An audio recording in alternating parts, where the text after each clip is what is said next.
Pessoal, aqui é o professor Rogério, nesse quinto vídeo da nossa série sobre a Lei da Política Nacional do Meio Ambiente, que encerra a nossa série de vídeos. Aqui eu vou falar rapidinho para vocês sobre o Sistema Nacional do Meio Ambiente, conhecido como SISNAMA. Esse Sistema Nacional do Meio Ambiente ele é composto por vários órgãos, um deles chamado Conselho de Governo, que é um órgão central, na verdade é um órgão meio figurativo que não tem sido muito utilizado. O órgão central do sistema é o Ministério do Meio Ambiente, aqui conhecido como MMA.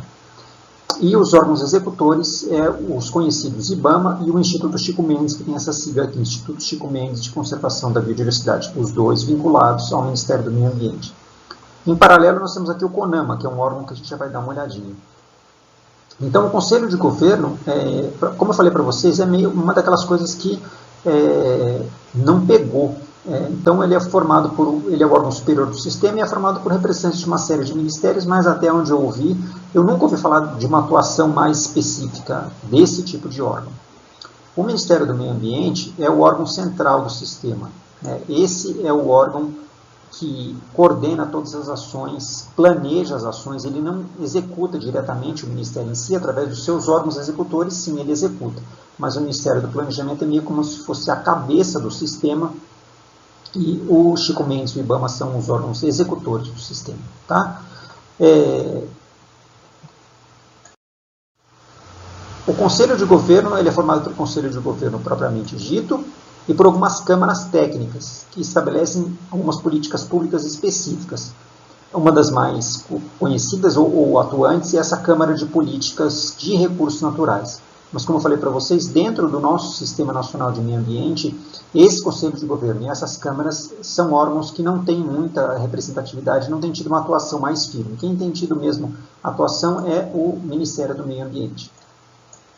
E essa Câmara de Política de Recursos tem um objetivo principal, esse de fazer políticas públicas relacionadas com recursos naturais e coordenar a sua implementação. O CONAMA já é um órgão que ele é um órgão super importante e quem for estudar aí para algum concurso na área ambiental vai ouvir falar muito do CONAMA, as famosas resoluções do CONAMA, eles têm mais de 400, se bobear, hoje em dia já está mais de 500. Você pode baixar todas elas no site, tem um livrão, um PDF, que você pode baixar todas elas. E o CONAMA é interessante porque ele estabelece aqui normas e critérios para licenciamento, normas e padrões de qualidade ambiental, ou, quando necessário, ele pode fazer estudos de alternativas para obras potencialmente poluidoras. E o mais interessante desse órgão é que ele envolve a participação de pessoas da sociedade. Então, ele é um órgão colegiado, ou seja, composto por várias pessoas, como se fosse um colegiado de curso, que vocês já ouviram falar, o colegiado da Pró-Reitoria de Graduação, mas não tem representantes só do governo. Ele tem representantes também da sociedade civil, de ONGs, de universidades, de sindicatos rurais, de representantes do setor empresarial. Então, tem muitos representantes. Na verdade, se eu não me engano, 51% dos membros, ou seja, um pouquinho mais da metade, são de membros da sociedade. Então, ele é um órgão consultivo, que o Ministério do Meio Ambiente pode consultar, mas ele delibera também, ele toma decisões. E é um órgão normativo também. Aqui é só para mostrar para vocês como que era a estrutura do Ministério do Meio Ambiente. Antigamente, você tem um decreto antigo aqui, de 2007, e como que ficou essa estrutura depois da atuação do governo.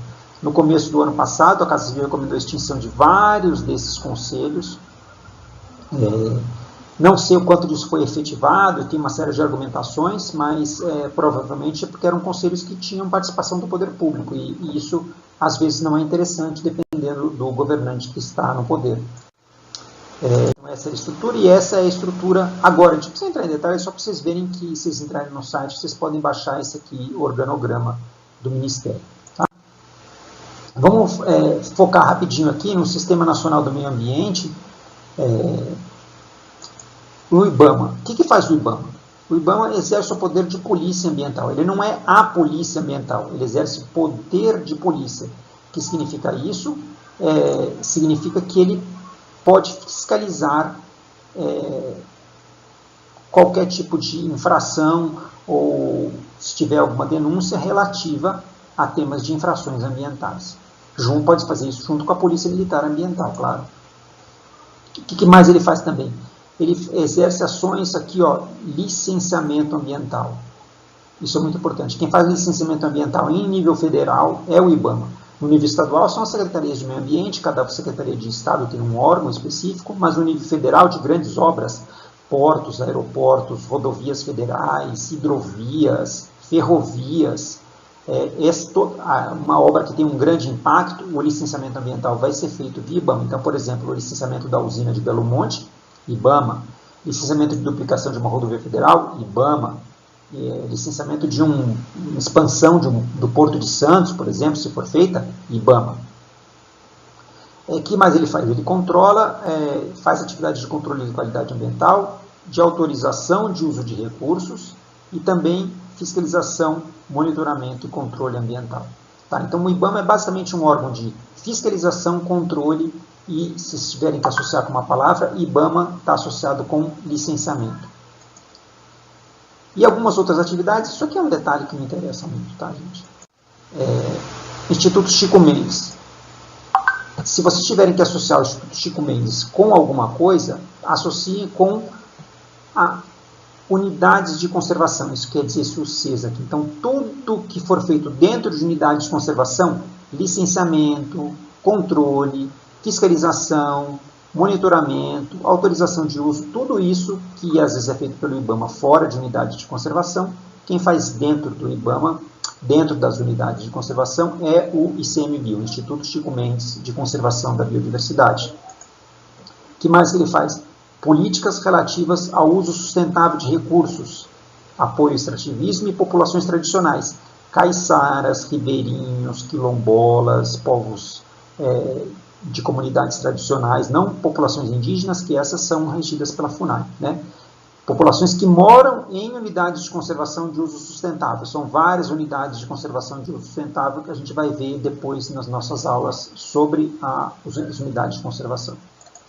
Outra coisa que é muito interessante, pouca gente sabe, é que o ICMBio faz pesquisa, mas pesquisa vinculada à preservação e conservação da biodiversidade. Então ele tem vários órgãos de pesquisa. Por exemplo, um que eu conheço bem é o Centro de Primatas Brasileiros, que fica na Paraíba. Vários colegas meus, amigos meus, estão lá. Então, o que eles fazem? Eles fazem atividades de pesquisa, mas pesquisa básica de primatas, por exemplo, levantamento de populações, levantamento de áreas de ocorrência, levantamento de densidade populacional. Tudo isso são atividades de pesquisa que podem ser executadas dentro do Instituto Chico Mendes, são executadas por esse centro de primatas. E eles têm vários outros centros focados em outros grupos animais e vegetais.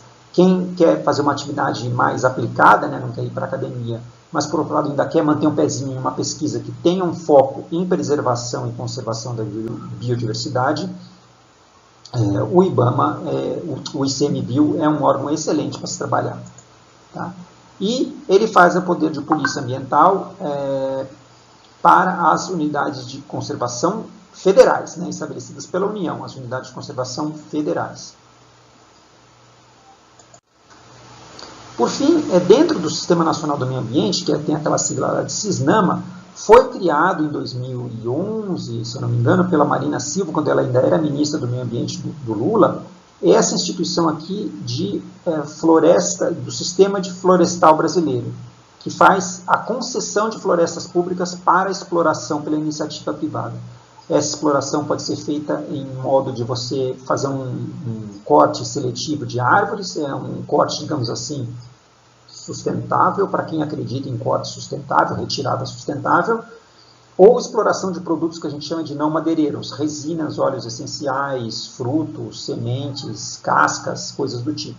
Tá? Então, esse sistema ele coordena todo esse processo de concessão. Tem uma determinada área ali, que é do Poder Público Federal. Eles fazem um edital de concessão, estabelecem lotes e depois recolhem as taxas que a pessoa ganhadora, ou a empresa ganhadora da concessão, ou as empresas ganhadoras da concessão de cada lote, elas pagam para o governo uma taxa até o fim da concessão, como é feita qualquer concessão. Mas, atualmente, né, isso só enfatizando aqui, são florestas públicas. Tá? Atualmente, o Serviço Florestal Brasileiro não está mais no Ministério do Meio Ambiente, e sim no Ministério da Agricultura, Pecuária e Abastecimento. Ok?